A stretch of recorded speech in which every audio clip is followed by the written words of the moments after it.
Hi students, welcome to our English class for 5th standard students. Okay, today is the grammar section. The first unit, the first lesson is already completed. It's the first lesson, the fantastic one. So, today we will discuss about the grammar portion of that chapter. Phrases. Phrases. Have you heard this word? Phrases. Phrases എന്ന word നിങ്ങൾ ഇതിനു മുമ്പ് കേട്ടിട്ടുണ്ടോ? നമുക്ക് phrase എന്താണ് പഠിക്കുന്നതിന് മുമ്പ് നിങ്ങൾ ഇംഗ്ലീഷ് ഗ്രാമറിൽ പഠിച്ചിട്ടുള്ള കാര്യങ്ങളാണ്. അത് നമുക്കൊന്ന് റിവൈസ് ചെയ്ത് നോക്കാം. എങ്കിലും ഫ്രേസ് പഠിക്കുമ്പോൾ മനസ്സിലാവും. Okay. Sentence. What is a sentence? A sentence is a group of words that make a complete sense. പൂർണ്ണമായിട്ടുള്ള മീനിങ് ഉൾക്കൊള്ളുന്ന വേർഡ്സുകളുടെ കൂട്ടത്തെയാണ് എന്ന് പറയുന്നത് സെന്റൻസ് എന്ന് പറയുന്നത്. Okay, what are the 4 types of sentence? First one, declarative sentence, interrogative sentence, imperative sentence and exclamatory sentence. നമ്മൾ ഓരോ എപ്പോൾ പറയുന്നതാണെങ്കിലും എപ്പോഴൊക്കെ പറയുന്ന കാര്യങ്ങളാണെങ്കിലും ഇതെല്ലാം ഈ സെന്റൻസുകളെല്ലാം ഈ പറയുന്ന 4 സെന്റൻസിനകത്ത് ഏതെങ്കിലും ഒന്നായിരിക്കും. Declarative sentence, declarative statement. ഇപ്പൊ ഞാനിപ്പോ ഒരു കാര്യം പറയാം, ഇതാണ് ഫ്രേസ് എന്ന് പറഞ്ഞ് ഞാനൊരു ഡെഫിനിഷൻ പറയാം. ദാറ്റ് ഈസ് എ സ്റ്റേറ്റ്മെന്റ് അല്ലേ? അപ്പൊ അങ്ങനെയുള്ള സെന്റൻസ് ആണ് declarative sentence. Clear? Declarative sentence ends with a full stop. Declarative sentence ഇപ്പൊ പഠിച്ച phrase is A they have a noun എന്നൊക്കെ പറഞ്ഞ് ഞാൻ അതിന്റെ ഡെഫിനിഷൻ പറയുക. അപ്പൊ അതിന്റെ ഏറ്റവും അവസാനം എന്ത് കാണും? ഒരു full stop. That is A statement. അപ്പൊ സ്റ്റേറ്റ്മെന്റ് രൂപത്തിലുള്ള സെന്റൻസുകളെയാണ് എന്ന് പറയുന്നത് ഡിക്ലറേറ്റീവ് സെന്റൻസ് എന്ന് പറയുന്നത്. Then interrogative sentence.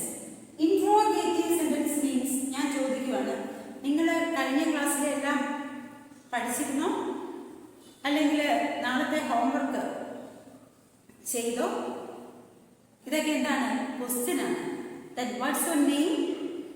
ക്വസ്റ്റ്യൻ അല്ലേ? അപ്പൊ ഇതൊക്കെ എന്താണ്? ക്വസ്റ്റ്യൻ വേർഡ്, ക്വസ്റ്റ്യൻ രൂപത്തിലുള്ള ക്വസ്റ്റ്യൻ ഫോമിലുള്ള സെന്റൻസുകളാണ് ഇന്ററോഗേറ്റീവ് സെന്റൻസ്. അതുകൊണ്ട് തന്നെ ഇന്ററോഗേറ്റീവ് സെന്റൻസുകൾ എൻഡ് ചെയ്യുന്ന എങ്ങനെയായിരിക്കും? ക്വസ്റ്റ്യൻ മാർക്കിലായി. Clear? Then imperative sentence. Imperative sentence means അതായത് നമ്മൾ ചിലപ്പോൾ ഓർഡർ, then ഓർഡർ ആയിരിക്കാം, അല്ലെങ്കിൽ പ്ലീസ് ഹെൽപ്പ് മീ എന്ന് പറയാം. അതായത് നമ്മളൊരു റിക്വസ്റ്റ്, അല്ലെങ്കിൽ I wish to become a teacher or I wish to become a doctor, ഇങ്ങനെ വിഷസ് എന്തെങ്കിലും ആയിരിക്കും. അതുമല്ലെങ്കിൽ close the door, it's an order. You must do your homework. എന്താണ്? അത് നിങ്ങളുടെ ഹോംവർക്ക് നിങ്ങൾ ചെയ്തിരിക്കണം. It's an order. അപ്പം ഓർഡർ, റിക്വസ്റ്റ്, വിഷസ്, ഈ 3 കാറ്റഗറിയിൽ വരുന്നതെല്ലാം ഏത് വരും? ഇമ്പറേറ്റീവ് സെന്റൻസിൽ വരും. ഇമ്പറേറ്റീവ് സെന്റൻസുകൾ ends with a full stop. Then last one, exclamatory sentence. Exclamatory sentence എങ്ങനെയാണ്? wow, what a beautiful flower. അപ്പൊ എന്താണ്? wow, അതിശയം. wow, എന്താണ്? wow തന്നെ alas, അങ്ങനെയുള്ള എക്സ്ക്ലമേറ്ററി, അതായത് അതിശയത്തെ സൂചിപ്പിക്കുന്നതൊക്കെ എന്താണ്? എക്സ്ക്ലമേറ്ററി. എക്സ്ക്ലമേറ്ററി സെന്റൻസുകൾ അറിയാനായിട്ട് എളുപ്പവഴിയുണ്ട്. Exclamation mark. എങ്ങനെയാണ് എക്സ്ക്ലമേഷൻ മാർക്ക് എഴുതുന്നത്? ഇങ്ങനെ കണ്ടോ, ഒരു വരയിട്ടിട്ട് ഇതിലേക്ക് കുത്തു കൊടുക്കുക. അതാണ് എക്സ്ക്ലമേഷൻ മാർക്ക്. അപ്പൊ എക്സ്ക്ലമേഷൻ മാർക്ക് ഉണ്ടെങ്കിൽ അതെന്താ? That is a exclamatory sentence. Then question mark ഉണ്ടെങ്കിൽ ഇന്ററോഗേറ്റീവ് സെന്റൻസ്. അപ്പം what is a sentence and what are the 4 types of sentence? ഒന്നും കൂടെ പറയാം. ഡിക്ലറേറ്റീവ് സെന്റൻസ് എന്ന് പറയുമ്പോൾ സ്റ്റേറ്റ്മെന്റ് രൂപത്തിലുള്ള sentence. Then interrogative sentence. Interrogative sentence question ഫോമിലുള്ള sentence. imperative sentence request ആയിരിക്കാം, വിഷസ് ആയിരിക്കാം,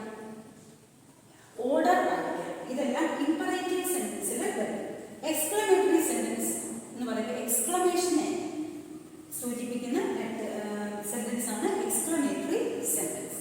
ക്ലിയർ? ദെൻ ഇനി നമുക്ക് let's move to the topic phrases. Phrases. What is phrases? What is a phrase? Phrases may have a noun but do not have a subject or verb. May have a noun but do not have a subject or a verb. എന്താണ് may have a noun?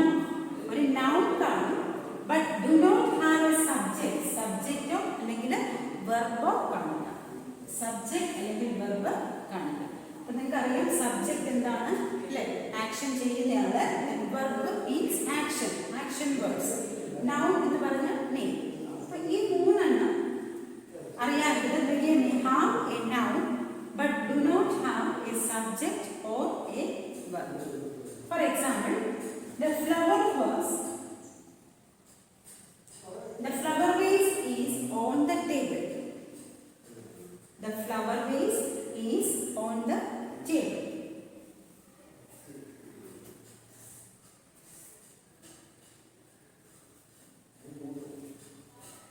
On the table.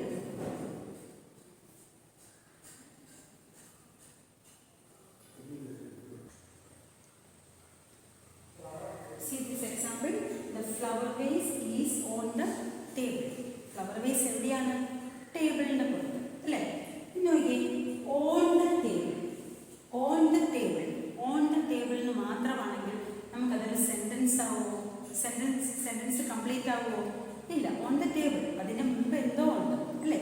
അപ്പൊ അവിടെ on the table എന്ന് പറഞ്ഞാൽ എന്താണ്? അതിന് subject ഇല്ല.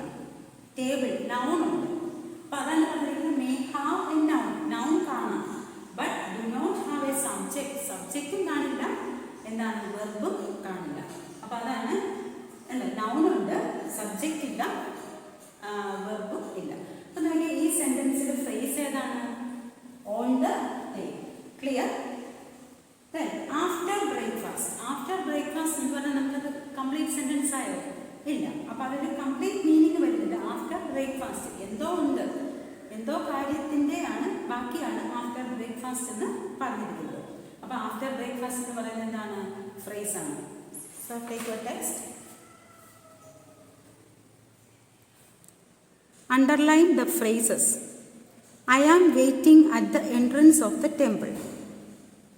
ഇതൊരു sentence ആണ്, ഇതൊരു കംപ്ലീറ്റ് സെന്റൻസ് ആണ്. ഇതിൽ ഫ്രേസസ് ആയിട്ട് വരാവുന്ന വാക്ക് ഫ്രേസസ് ഏതാണെന്നുള്ളത് അണ്ടർലൈൻ ചെയ്യുക.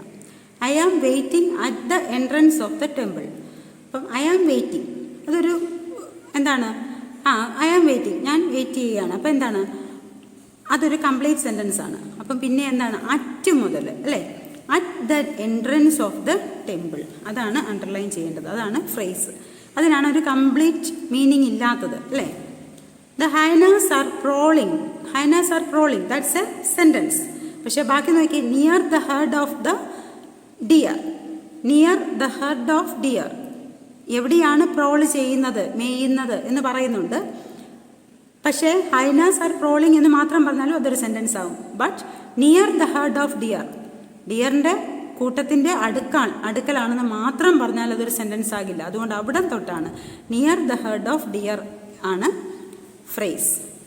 The roses are arranged neatly in the vase. Roses are arranged neatly, അല്ലെ റോസസ് ആർ അറേഞ്ച്ഡ് അത്രയും പറഞ്ഞാലും കുഴപ്പമൊന്നുമില്ല. നീറ്റ്ലി ഇൻ ദ വേസ് അങ്ങനെ മാത്രം പറഞ്ഞാൽ അതൊരു സെന്റൻസ് ആകില്ല. അതുകൊണ്ട് തന്നെ ഫ്രേസ് ഏതാണ്? ഇൻ ദ വേസ് അല്ലെങ്കിൽ നീറ്റ്ലി ഇൻ ദ വേസ്, ഏതാണെങ്കിലും കുഴപ്പമില്ല. Vani does her laundry during weekends. During weekends ആണ് phrase. Is Malini's house near yours. Is Malini's house near yours, എന്താണ്? നിയർ യുവേഴ്സ് എന്നുള്ളത് അണ്ടർലൈൻ ചെയ്യുക. അപ്പം പൂർണ്ണമായിട്ട് അർത്ഥം കിട്ടാത്തത് എന്തായിരിക്കും? ഫ്രേസ് ആയിരിക്കും. So we move to the next topic, phrasal verb.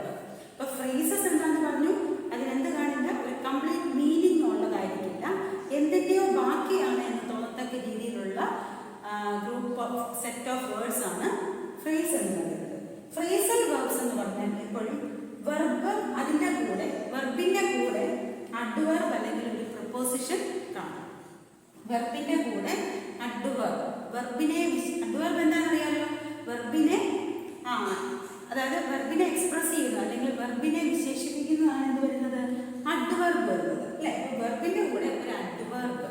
ഇപ്പം എന്താണ്? പാടുന്നു അല്ലേ? അപ്പൊ എന്താണ്? നന്നായി പാടുന്നു. അപ്പൊ നന്നായി എന്നുള്ളതാണ് അഡ്വർബ് വരുന്നത്. അപ്പൊ വെർബിന്റെ കൂടെ അഡ്വർബ് അല്ലെങ്കിൽ പ്രിപ്പോസിഷൻ കാണും. For example look is a verb. ലുക്കിന്റെ കൂടെ എന്താ? ആഫ്റ്റർ ആയിരിക്കും. അപ്പൊ ലുക്ക് ആഫ്റ്റർ എന്ന് പറയുന്നത് എന്താണ്? ഫ്രേസൽ വെർബാണ്. ഈ ഫ്രേസൽ വെർബുകളുടെ ഒരു പ്രത്യേകത അതിന് വേറൊരു മീനിങ് ആണ്. ഇപ്പൊ ലുക്ക് എന്നതിന്റെ അർത്ഥം നമുക്കറിയാം, നോക്കുക, കാണുക, നോക്കുക, കാണുക എന്നുള്ളതൊക്കെയാണ്. ബട്ട് എന്താണ്? ലുക്ക് ആഫ്റ്റർ എന്ന് പറയുമ്പോൾ അതിന്റെ മീനിങ് ടേക്ക് കെയർ, നമ്മളെ സംരക്ഷിക്കുക എന്നുള്ളത്. ലുക്കിന്റെ കൂടെ ഫോർ ഒരു പ്രപ്പോസിഷൻ ചേർക്കും, ലുക്ക് ഫോർ.